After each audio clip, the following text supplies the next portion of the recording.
بسم اللہ الرحمن الرحیم۔ میرا نام شاکر عمر گجر ہے اور میں DCFA پاکستان کا نمائندہ ہوں۔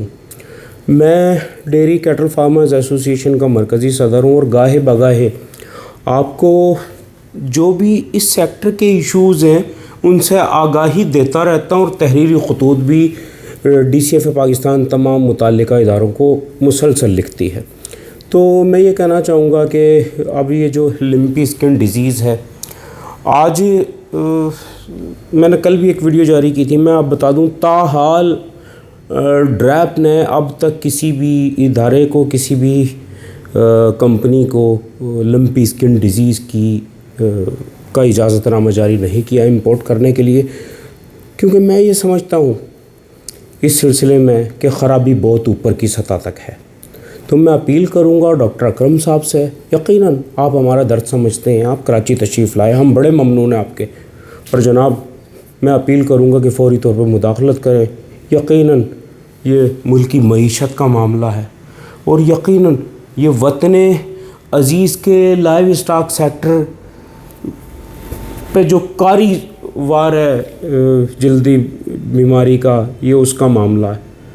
آپ پلیز برائے مہربانی جس کی بھی کمی کوتاہی آپ فوری طور پر مداخلت کریں اور کل صبح اجازت نامے جاری کرائیں تاکہ ہم سکون کا سانس لیں۔ جو بھی کمپنی اپلائی کر رہی ہیں بلا امتیاز، انہیں ون ٹائم تو کم از کم امپورٹ کی آپ اجازت دے دیں۔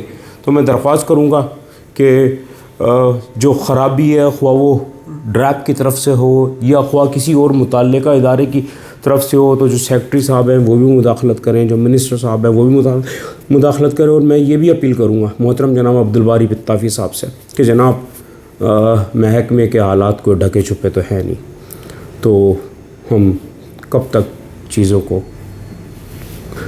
کریں گے؟ دیکھیں، ہم کل بھی ہاسپٹل نہیں آئے، آپ آئے تھے، یقیناً خرابی ہے کہیں نہ کہیں۔ کل میری آپ سے ملاقات نہیں ہو سکی ہاسپٹل میں، آج کی پریس کانفرنس میں بھی ہم نہیں آئے، تو یقیناً خرابی ہے۔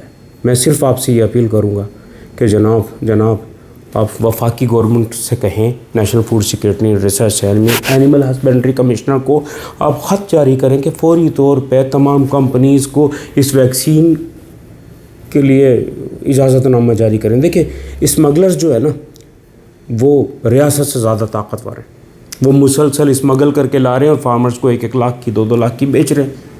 ہم کہاں جائیں؟ ہم یہ کہیں ریاست کمزور ہے؟ یقیناً بہت اوپر کی سطح تک خرابی ہے۔ میں یہ کہوں گا ڈرگ رجسٹریشن اتھارٹی سے کہ جناب تاخیری حربے استعمال نہ کیے جائیں، جو کہ وتیرہ ہے ہمارے اداروں میں بیٹھے ہوئے افسران کا۔ تو اپیل کروں گا، ہاتھ جوڑ کے اپیل کروں گا مقدمانہ کہ ناقابل تلافی نقصان پہنچ رہا ہے اور یقیناً ہم وہ میڈیا پہ نہیں کہہ سکتے۔ میں کیا بیان کروں؟ کوسٹل ہائی وے پورا دیکھیں، کراچی تو شہر ہے نا، یہاں یہ ایکٹیو ہو گئے، کوسٹل ہائی وے پورا تباہ ہو گیا، ٹنڈو آدم، شہداد پور، بس میں کیا بیان کروں جی۔ اندرون سندھ کا حال تو کوئی ڈھکا چھپا تو ہے نہیں، بس اللہ رحم کرے، اللہ کرم کرے۔ اور یقیناً اگر آپ لوگوں نے نوٹس نہ لیا، جو اس کے ذمہ دار ہیں، تو یقیناً 1-1 لمحے کا اسے جواب دینا ہوگا، تاخیری حربوں کا بھی اور جو اس کا ذمہ دار رہا ہے اس کو بھی۔ تو میں یہ بھی اپیل کروں گا پرائم منسٹر آف پاکستان سے اور متعلقہ اتھارٹیز سے کہ جی جو تاخیری حربے استعمال کر رہا ہے ویکسین کی امپورٹ کے، یا یہ ڈیزیز آئی نومبر میں اور انہوں نے نوٹس نہ لیا، جو حربے استعمال ہوئے اسے قانونی اسے سرکاری طور پر ڈکلیئر نہ کیا گیا، یہ بھی انتہائی غیر ذمہ داری رہی۔ فوری طور پہ انکوائری کریں، ذمہ داروں کو ان کی جگہ تک پہنچائے اور قرار واقعی سزا دیں ان لوگوں کو۔ تو میں اپیل کرتا ہوں کہ فوری طور پہ مداخلت کی جائے، متعلقہ authorities, prime minister of Pakistan. یقیناً خرابی ہے بہت ساری۔ جزاک اللہ خیر۔